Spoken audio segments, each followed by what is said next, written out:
próximo palestrante, então, vai ser o Dr. Sérgio Felipe de Oliveira, por gentileza.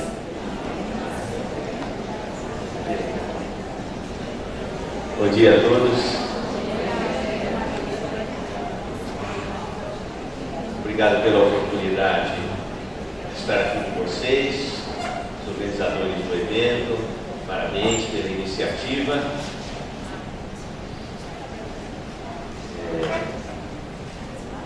Achei a fala da Alexandra muito verdadeira. Gostei bastante desse negócio de a técnica, ela tem que ser uma ferramenta de busca da essência e não uma finalidade em si. Gostei desse tipo de ideia. Achei que essa questão de enxergar não a doença, mas enxergar os potenciais da pessoa tem sintonia até com o que eu vou falar aqui hoje.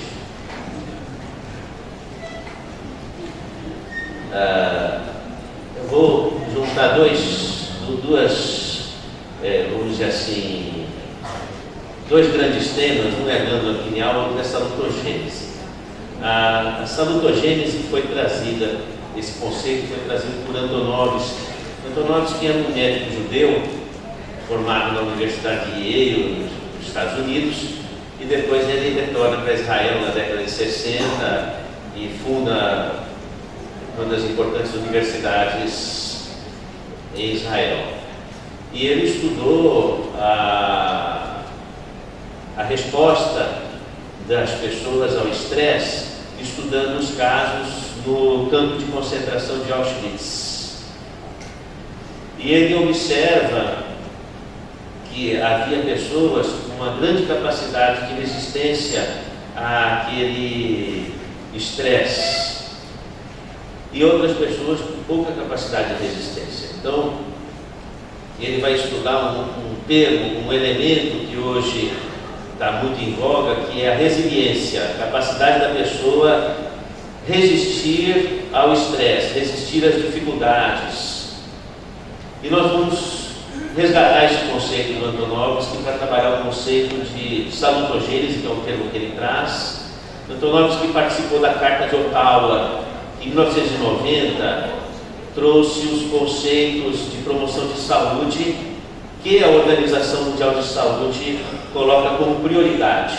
Essa questão que a Alexandra está colocando de não olhar a doença, olhar a saúde, é uma proposição da Organização Mundial de Saúde a partir da Carta de Ottawa. Quer dizer, a doença, vamos dizer assim, a saúde não é somente não ter doença, mas é ter qualidade de vida.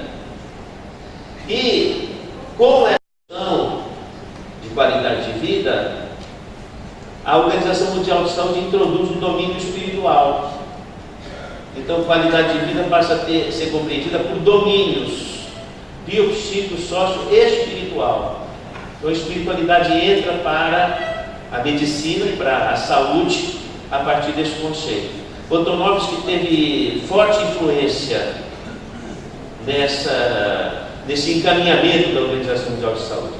Quando eu vejo um encontro como esse, vocês aqui, eu fico entusiasmado com a ideia de que cada cidadão brasileiro possa ser um agente promotor de saúde. Em 1990, a Organização Mundial de Saúde, a partir da Carta de Ottawa, vai colocar que a promoção de saúde é responsabilidade de todos os segmentos sociais. Então, desde a jurisprudência, a sociologia, a arquitetura, todas as áreas, todas as pessoas, todo cidadão deve se envolver com a promoção de saúde. E a promoção de saúde envolve o organismo, envolve o psiquismo, envolve espiritualidade. E quando nós falamos de espiritualidade, nós não estamos falando de uma religião, nós estamos falando de um conceito da natureza, que seria a holografia da natureza, quando a natureza se expande para outras dimensões, inclusive quando nós colocamos a ideia da continuidade da vida após a morte do corpo biológico, que é hoje um assunto pesquisado formalmente pela ciência. Haja visto os trabalhos de Ian Stevenson na Universidade de Virgínia, haja visto os trabalhos de Gary Schwartz na Universidade de Arizona, haja visto do Herbert Benson na Universidade de Harvard, e definitivamente esse assunto, vida após a morte e espiritualidade no conceito de expansão da natureza para as outras dimensões, já é um assunto formal da ciência.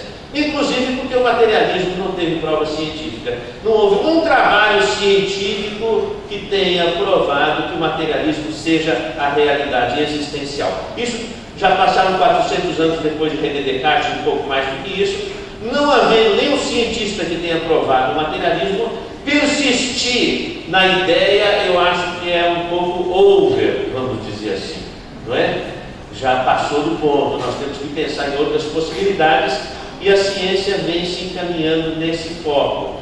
Tanto que se você for olhar, por exemplo, no Código Internacional de Doenças, um dos diagnósticos que já está colocado para o médico estudar são os estados de transe e as possessões espirituais, que fazem diagnóstico diferencial das esquizofrenias, dos transtornos psicóticos ou outros quaisquer. E eu fico me perguntando, dos pacientes que estão internados nos hospitais de psiquiatria, daqueles que estão internados nas caixas de remédios que a Alexandra colocou, quantos desses pacientes o médico indagou? Haveria uma questão espiritual, uma sensibilidade espiritual, um potencial dentro dessa pessoa, e que ela, não utilizando, ela degenera naquilo que poderia estar sendo diagnosticado como uma doença? Não, desconheço. Em quaisquer hospitais, aqui no Brasil, nos Estados Unidos ou na Europa, serviços que estejam fazendo esse diagnóstico diferencial, embora já exista no Código Internacional de Doenças.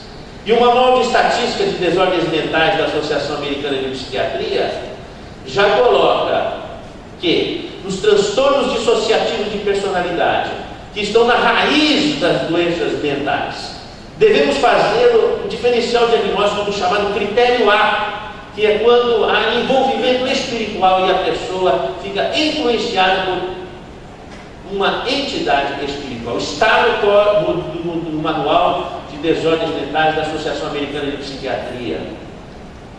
Também vai dizer, o clínico deve tomar cuidado para não diagnosticar erradamente como alucinação ou psicose em casos de pessoas que dizem ver ou ouvir espíritos de pessoas já falecidas, porque isso pode não significar uma alucinação ou psicose, em sintonia, portanto, com os laboratórios que vêm pesquisando a possibilidade da existência de vida após a morte. Então, espiritualidade, como nós dizemos, é alguma coisa que não é a religião. A religião já é uma expressão da cultura de cada comunidade, no que diz respeito às questões espirituais. E cada um tem a sua forma de expressão, e nós devemos respeito a todas as diversidades de expressão de espiritualidade, de acordo com as necessidades de cada um.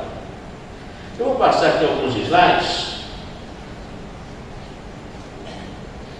Bom, a glândula pineal, ela fica no meio da cabeça. Você tem uma dessa no meio da tua cabeça, e é bom a gente saber o que a gente tem dentro da cabeça, que motiva a minha fala, não é? Então essa daqui é uma glândula pineal. Se tivesse um jeito de apagar só essa luz aqui, ficaria mais bonita a imagem, né? Então essa é uma glândula pineal que parece um caroço de azeitona, não é? E há outras formas da glândula pineal, eu não sei como é que é a forma da sua, esse exame do seu plano de saúde não cobre, mas cada um tem uma forma diferente, não é? E essa pineal, ela é uma antena, não é? É uma antena por quê? Porque ela apresenta cristais. Esses cristais são cristais de apatita e eles são responsáveis pela captação magnética. Essa micrografia eletrônica faz parte de nossa tese na Universidade de São Paulo, e nós fizemos essas imagens no microscópio eletrônico da universidade. Aqui, um cristal envolvido por tecido conjuntivo, e até eu fico pensando, quando alguém disse assim, não tenho bola de cristal na cabeça? Tem. Tem, não é? Você tem bola de cristal na sua cabeça, e esses cristais, eles captam onda magnética e transformam em neuroquímica. E na nossa hipótese de trabalho, o processo de telepatia, ou o processo de telepatia e o processo mediúnico de interrelacionamento com a pessoa que está do outro lado, não é? Se dá por campos magnéticos que esses cristais eles captam e transmitem essa informação para o cérebro. Muitas vezes é uma tristeza que vem que você não sabe de onde vem, é um choro, ou é uma raiva que vem que sabe-se lá de onde que vem, que na verdade representam estruturas do inconsciente que fazem sintonia com outras mentes de mesmo padrão, de mesma amplitude. Então, o que você focaliza em você se amplifica a partir das associações mentais, magnéticas, não é? E essas associações se dão porque o nosso cérebro ele tem essa capacidade de conexão magnética. Quando você fratura um cristal, ele apresenta lamelas concêntricas que indicam a idade da pessoa. Então, por exemplo, uma pessoa jovem apresenta um padrão determinado, uma pessoa já de 80 anos, tantas lamelas e finas, e elas se acavalam, indicando que existe uma mudança do padrão de sensibilidade conforme a idade da pessoa. Então nós estamos sempre precisando de uma renovação da nossa capacidade de estudo, de aprendizado contínuo, porque a nossa sensibilidade transmuta conforme o período de nossa vida. Aqui uma ressonância funcional que nós fizemos em um paciente que apresentava-se em estado de transe, ou seja, sob influência espiritual. Nós vamos observar uma iluminação da área da pineal, porque ela está funcionando ali justamente nesse momento em que existe essa conexão espiritual. Ou seja, a observação dessa inter-relação entre a pineal e o espiritual pode ser feita através de exames clínicos. Não é uma elucubração da nossa mente, mas pode ser feita através de exames clínicos. O protocolo de salutogênese, Antonovsky, vai criar esse termo, que é você... imagine o seguinte, esse é um conceito que eu quero transmitir para você. Aquele paciente vai passar por um tratamento espiritual, ou qualquer tratamento holístico, que vai tocar essa dimensão espiritual. E ele está com um câncer, por exemplo, não é? Então você vai atuar aonde? Não é sobre o câncer. Você vai atuar sobre a pessoa, para que ela crie recursos e possa combater o câncer. Estou sendo claro com essa afirmação? Não é? Então, quem vai tratar o câncer é o médico. Vai ver se precisa de quimioterapia, se precisa de cirurgia, o que precisa é o médico. Mas você vai dar força para que a pessoa possa criar imunidade, criar energia e combater aquele câncer. Então esse tipo de propósito, de você fortalecer a pessoa, para que a pessoa possa administrar o seu problema, isso é a proposta da salutogênese. Agora imagine o seguinte, que você chegue na enfermaria de um hospital e você tem um recurso holístico para tratar aquela pessoa. E você diz assim para o médico: olha, o seu paciente está com câncer, eu vim aqui tratar o câncer dele com o floral de Bach, com o passe, com o reiki, com o jorei ou com qualquer técnica. Então o médico vai falar: não, isso daí é da minha alçada. Eu não acredito nessas coisas que não foram provadas cientificamente. Bom, ficou um embate. Agora, se você diz assim, você entra no hospital e diz: doutor, como é que vai a resiliência de seus pacientes? E o doutor olha e fala: resiliência? O que é resiliência? Resiliência é o seguinte: como é que os seus pacientes estão suportando o problema? Eles estão reagindo ao medicamento? Eles estão querendo viver? Eles estão conseguindo superar o problema? E o médico vai dizer: eu não sei, eu não tive tempo de perguntar para eles, eu tive apenas tempo de fazer a prescrição dos quimioterápicos. Pois é, doutor, eu com as minhas técnicas, com o meu passe, o meu reiki, o meu floral, eu posso melhorar a condição do seu paciente, lidar com esse problema. Ah, então eu quero? Então eu quero, entre.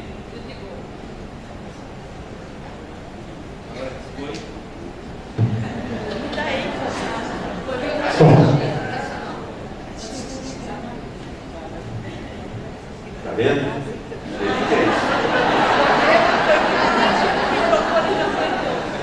Às vezes, quando a verdade quer entrar, ela recebe alguns obstáculos. Então você diz ao médico: eu vim aqui para melhorar a força interna da pessoa, para ela resistir ao problema, para ela conseguir responder ao seu tratamento. Então pode entrar na enfermaria, que eu preciso disso.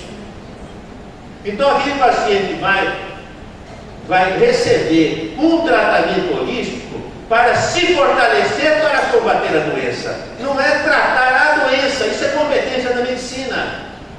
É você fortalecer a pessoa para que ela possa criar imunidade, resistência, condições de lidar, combater ou curar-se a si.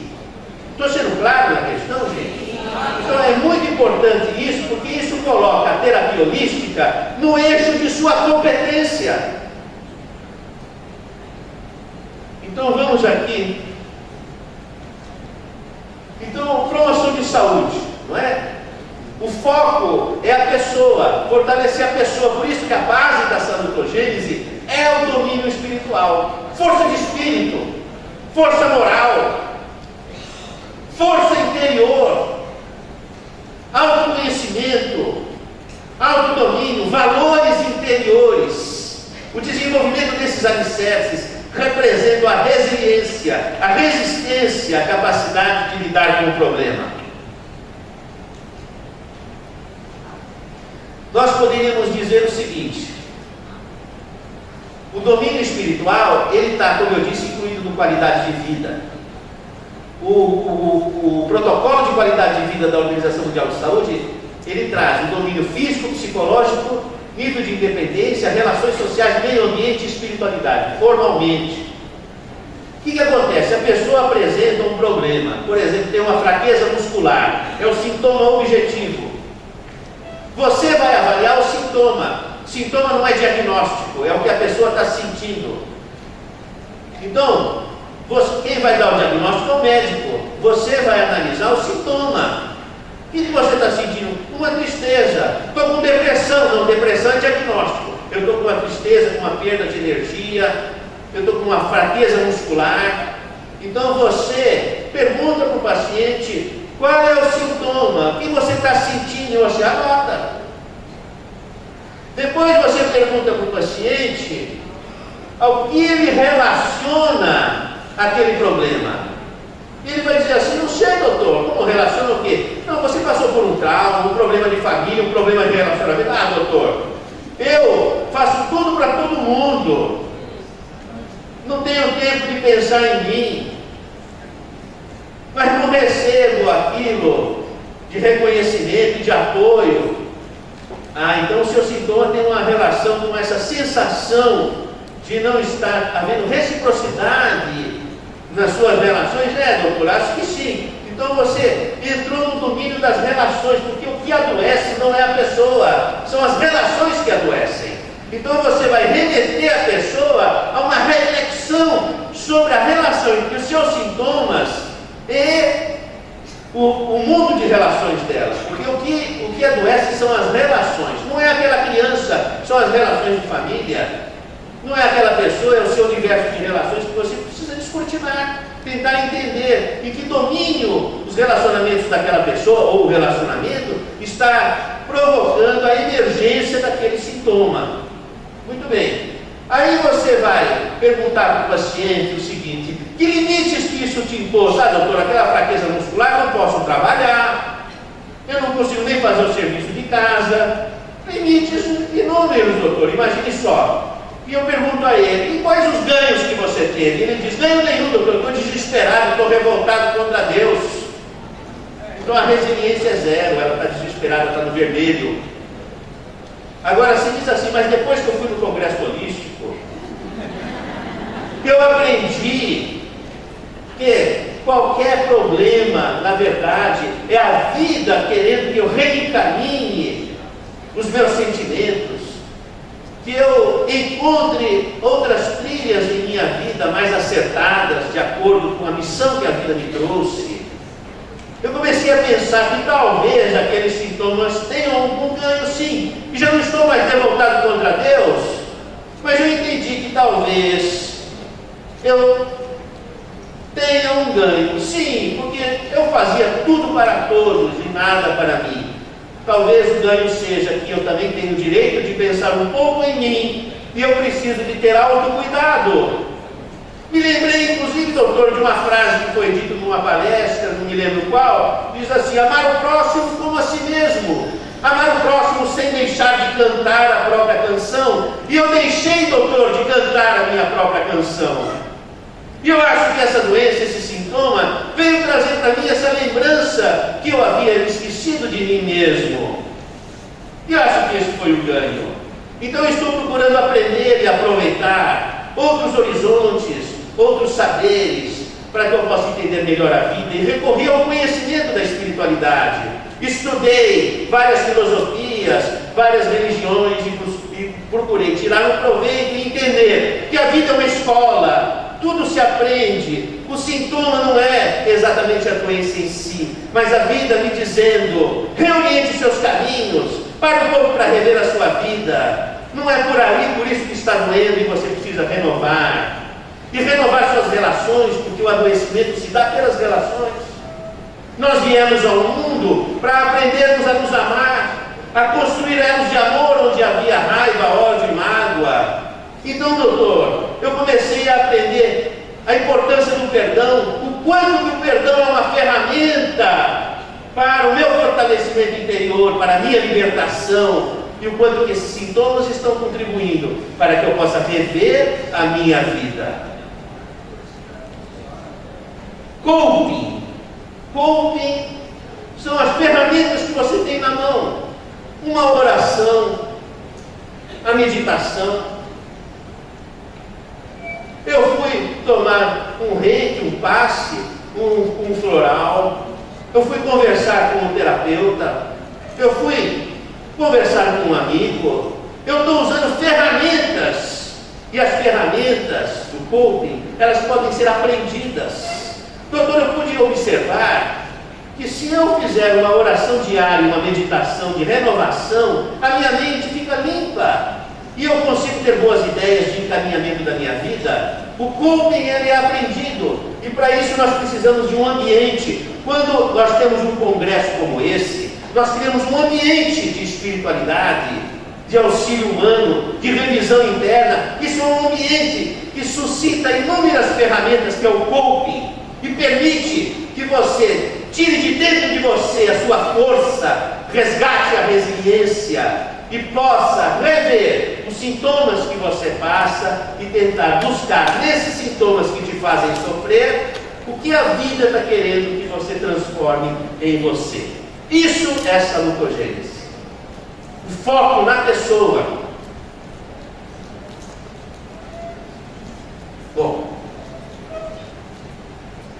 eu não sei se fui claro nas ideias. Você veja, não adianta você pensar na ideia: ó, a minha técnica vai curar você. Desiste dessa ideia. Wrong way, caminho errado. Pense, fortalecer a pessoa. E esse fortalecimento da pessoa se dá pelo fortalecimento de valores. E os valores que fortalecem a pessoa são os valores do amor, do perdão, da humildade, da perseverança, da solidariedade, da caridade, do projetar-se, tirar algo de bom de você para oferecer ao outro. Porque se você quer a felicidade, ofereça a felicidade. Se você quer a paz, transmita a paz. Se você quer alegria, transmita a alegria. Se você quer prosperidade, gere a prosperidade das pessoas.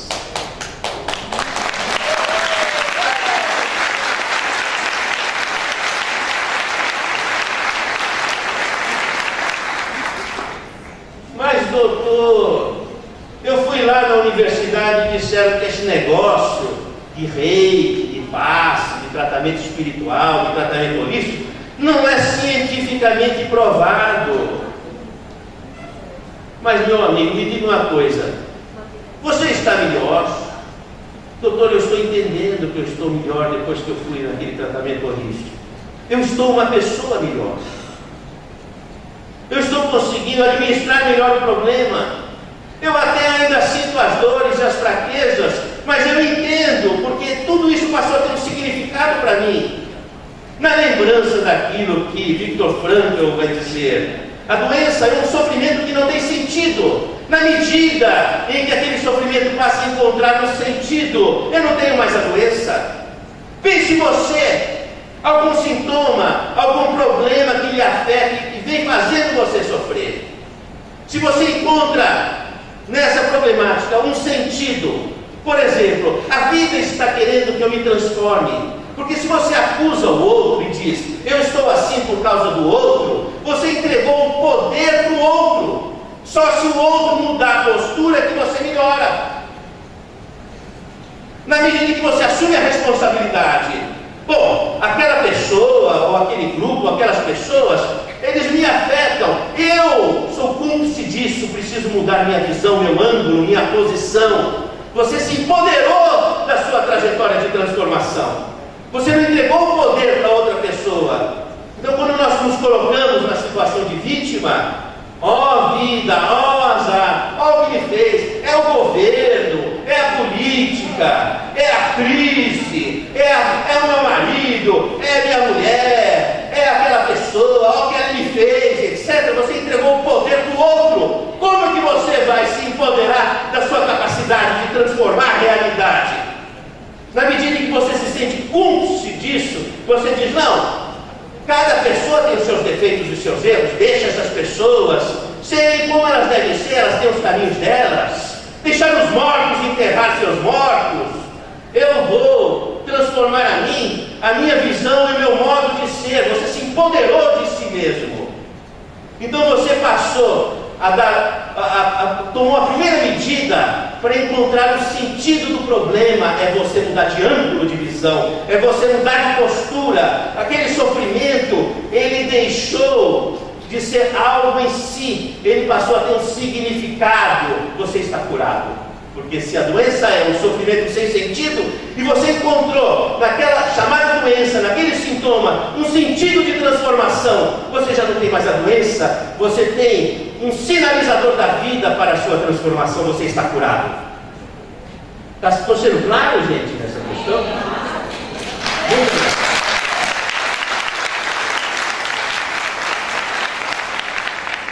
Se aquele procedimento holístico fez você se transformar nessa direção, fez sentido para você, que importa se foi provado cientificamente ou não, importa que serviu para você. Então, quando você lida com salutogênese, o que importa não é exatamente a ciência, mas se fez sentido para o paciente e auxiliou ele a se transformar para melhor. Que a ciência estude os parafusos, porque para entendermos o ser humano, é a arte que valoriza o subjetivo, que vai ressignificar o sofrimento da pessoa. Porque você pode ter felicidade, mas se você não tiver poesia, você sente vazio. Agora, se não houver felicidade, havendo poesia, você se preenche.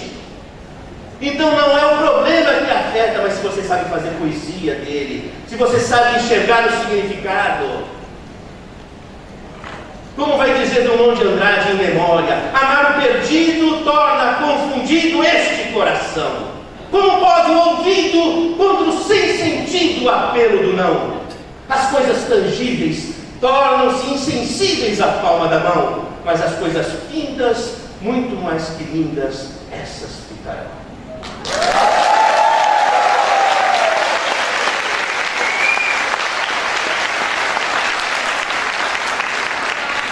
A transformação da perda em um ganho interior, em força de espírito. A poesia é fundamental, mais do que a felicidade.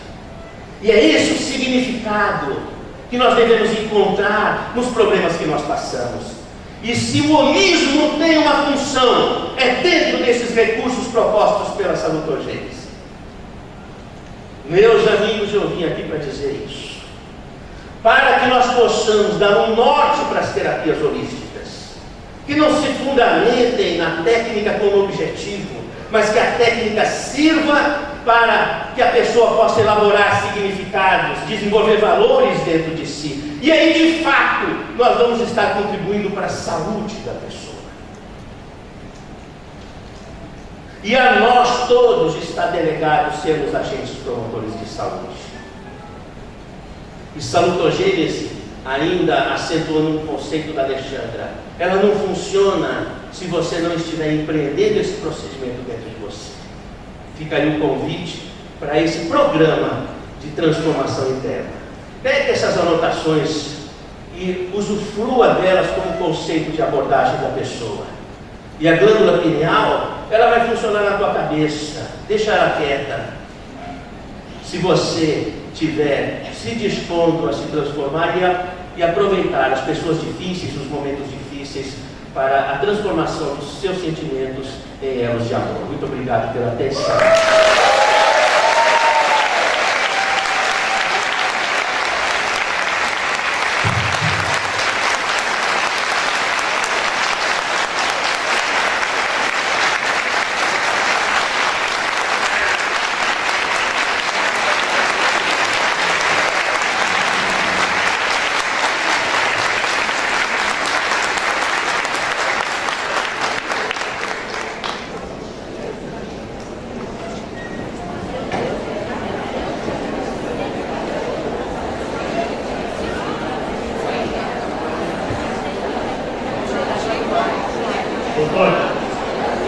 Doutor Sérgio Felipe Oliveira, nós somos teu fã. Nós somos teu fã. Eu sigo o doutor Sérgio há muito tempo, porque uma vez eu falei num desses trabalhos que as pessoas iam um dia falar sem celular. E aí eu ganhei a capa de um jornal de gozação lá, dizendo que eu estava louco. E aí surgiu esse homem maravilhoso e que mostrou cientificamente que é possível você, pela telepatia, falar com as pessoas, ouvir as pessoas, sentir as pessoas. E como eu sou da capital das pedras preciosas, de Soledade, quando falo em cristais a gente vibra. Então, doutor Sérgio Oliveira, eu quero lhe dar um presente antes de entregar o seu prêmio, que é o maior presente que uma pessoa pode receber, que é passar aqui no meio de vocês e receber o sorriso, o carinho e a energia. Esse é o presente. Esse é o presente. Ele nos ensinou isso e nós aprendemos. É dando amor que a gente recebe. O amor a gente dá, e só o fato de ter dado, você já recebeu. Não precisa receber nada em troca. Doutor Sérgio Felipe Oliveira.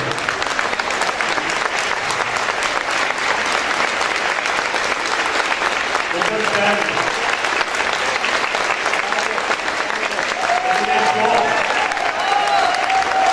ele deixou a aula na faculdade que ele tinha hoje, em São Paulo, na USP, para vir fazer essa palestra aqui, gratuitamente.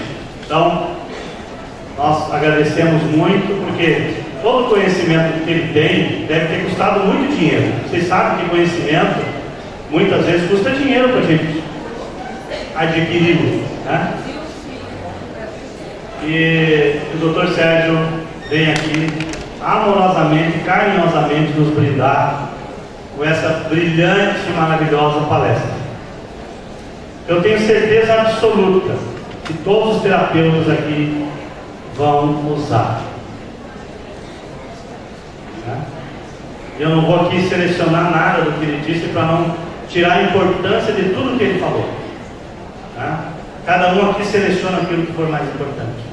Então, doutor Sérgio, queremos entregar a nossa condecoração, simples, humilde, que é a nossa condecoração Kokmahá, que quer dizer sabedoria em hebraico. E é o nosso evento. Nós queremos buscar sabedoria. Sabedoria, o senhor sabe que é diferente de conhecimento. Tem muita gente que tem doutorado, não sei aonde, mas da vida conhece muito pouco e tem a vida muito complicada. Quem tem conhecimento e aplica a sabedoria, fica perfeito. Mas se tem pouco conhecimento e aplicar a sabedoria, também é perfeito.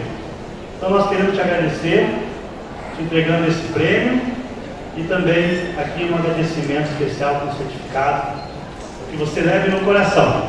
Na verdade isso aqui é materializado, mas aqui eu sei que você vai levar, é o carinho que você recebeu desse curso. Muito obrigado.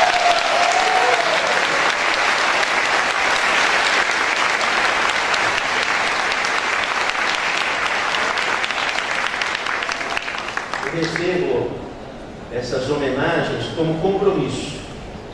De voltar. Compromisso de uma amizade eterna, de realizações no bem. E quero aqui remeter as referências elogiosas aos nossos avatares, ao Mestre Jesus e aos grandes avatares que vieram trazer paz para a humanidade. Esse sim merece o nosso aplauso. Eu venho aqui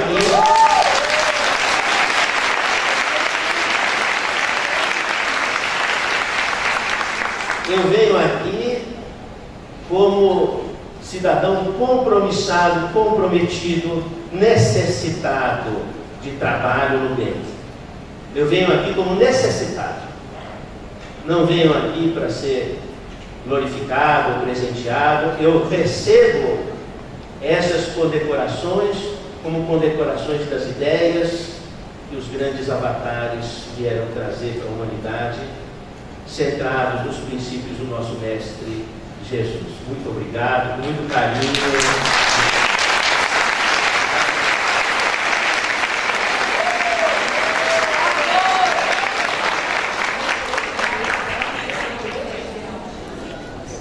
A poesia, doutor Sérgio, a poesia da vida é a arte do bem viver.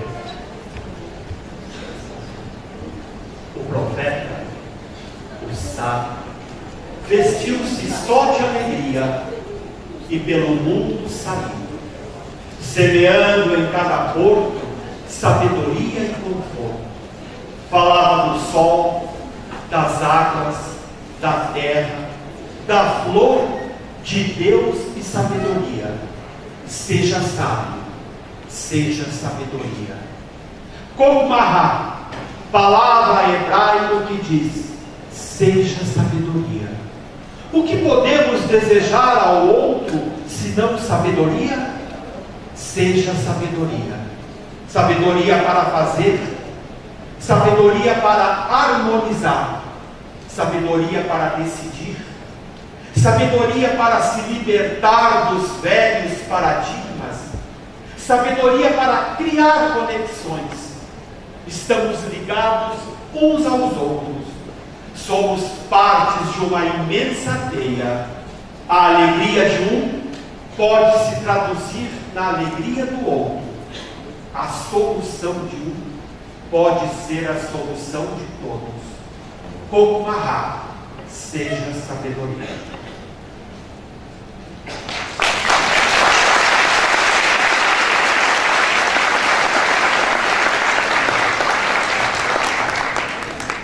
Quem é sábio aqui, levanta a mão. Que sabe viver. Levanta de manhã alegre, feliz. Agora eu vou brincar com vocês. Quem faz amor todo dia, levanta a mão. Quem faz amor uma vez por semana, levanta a mão. Uma vez por mês. E quem não faz nunca?